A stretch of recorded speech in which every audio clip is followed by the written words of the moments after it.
Hello दोस्तों, हमारे channel super study IQ में आपका स्वागत है।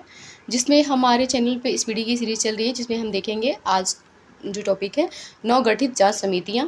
इसमें पहला है AR दवे समिति।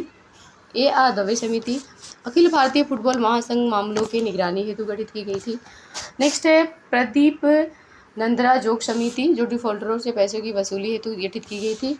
उसके बाद है प्रधानमंत्री के पंजाब दौरे के दौरान सुरक्षा चूकों में जो चूक हुई थी उसको जांच हेतु दो समिति गठित गई थी। एक है जस्टिस इंदु मल्होत्रा समिति और दूसरी है सुधीर कुमार सक्सेना समिति। उसके बाद है लखीमपुर खीरी घटना के जांच हेतु समिति बनाई गई थी, वो प्रदीप श्रीवास्तव के नेतृत्व में। और DTC बस खरीद प्रक्रिया की जांच हेतु OP अग्रवाल समिति थी।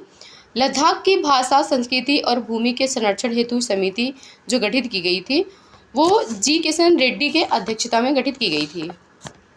नेक्स्ट है नेताजी सुभाष चंद्र बोस की 125वीं जयंती हेतु जो समिति गठित की गई थी उसकी अध्यक्षता PM मोदी जी के नेतृत्व में किया गया था।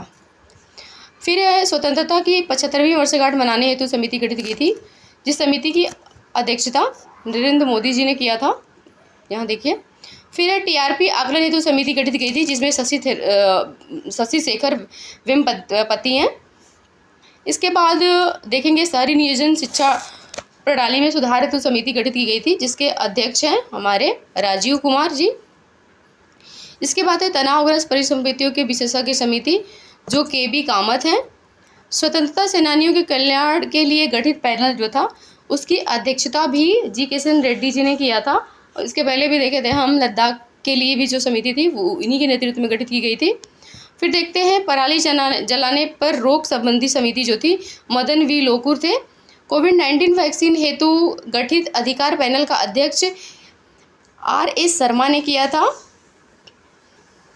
नेक्स्ट है अजय भल्ला समिति, भारत आने वाले चीनी निवेशों के परीक्षण हेतु किया गया था। फिर उसके बाद है राष्ट्रीय खेल पुरस्कार 2020 चयन समिति, मुकुंदम शर्मा थे। नेक्स्ट है मानव अधिकार पर कोविड-19 प्रभाव का आकलन करने के लिए विशेषज्ञ समिति थी, वो डॉक्टर KS रेड्डी के नेतृत्व में। और डॉक्टर BS चौहान समिति जो थी, यहाँ देख लीजिए,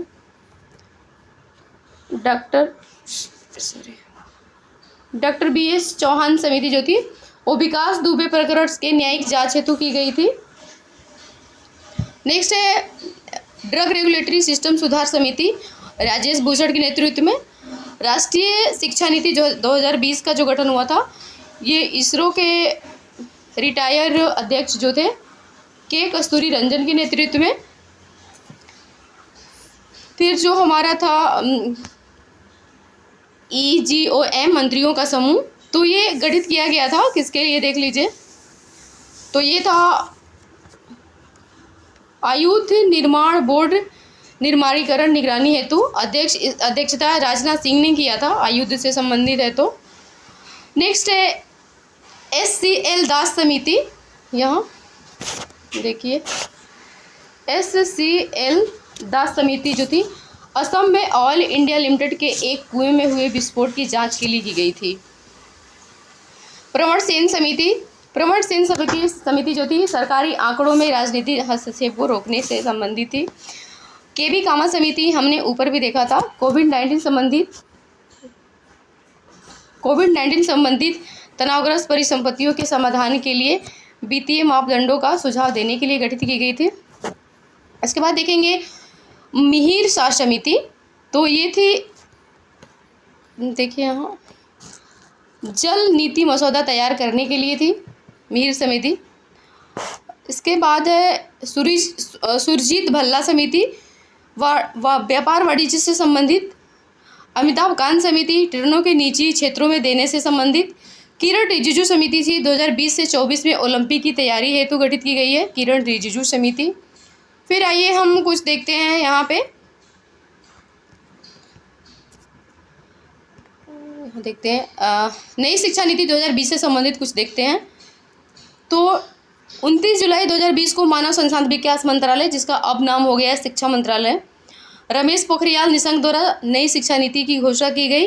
नई शिक्षा नीति के निर्माण के लिए ISRO के प्रमुख K कस्तूरी रंजन की अध्यक्षता में, यहाँ देखिए मैंने पहले भी बोला था, इसरो के प्रमुख के कस्तूरी रंजन की अध्यक्षता में विशेषज्ञों की एक समिति मई 2019 में गठित की गई। राष्ट्रीय शिक्षा नीति 2020 का मसौदा किया गया था इसी समिति के सिफारिश पे।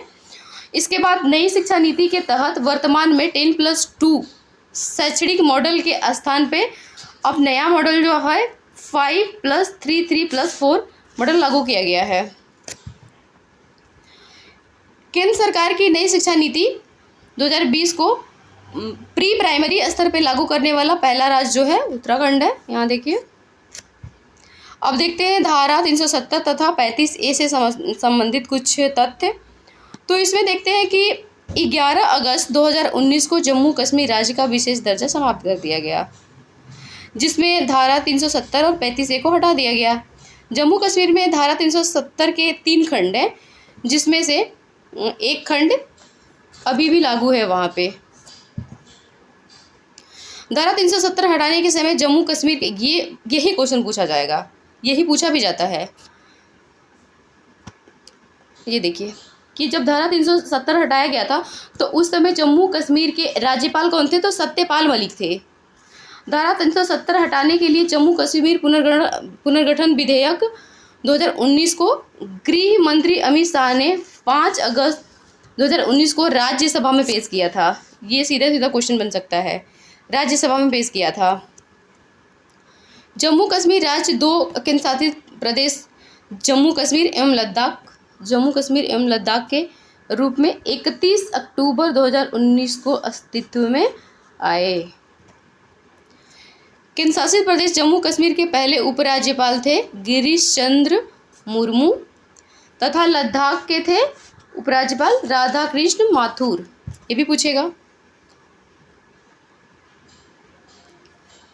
अब देखते हैं नीति आयोग।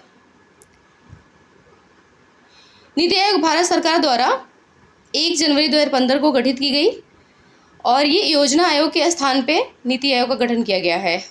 नीति आयोग एक गैर संवैधानिक निकाय है। नीति आयोग का अध्यक्ष प्रधानमंत्री होता है भारत का, वर्तमान में मोदी जी हैं। ये गैर संवैधानिक है, अध्यक्ष PM होता है, मोदी जी हैं। नीति आयोग के प्रथम उपाध्यक्ष अरविंद पनगड़िया थे और प्रथम CEO जो थे वो सिंधुश्री खुल्लर थे। ये देख लीजिए, सिंधुश्री खुल्लर थे। अब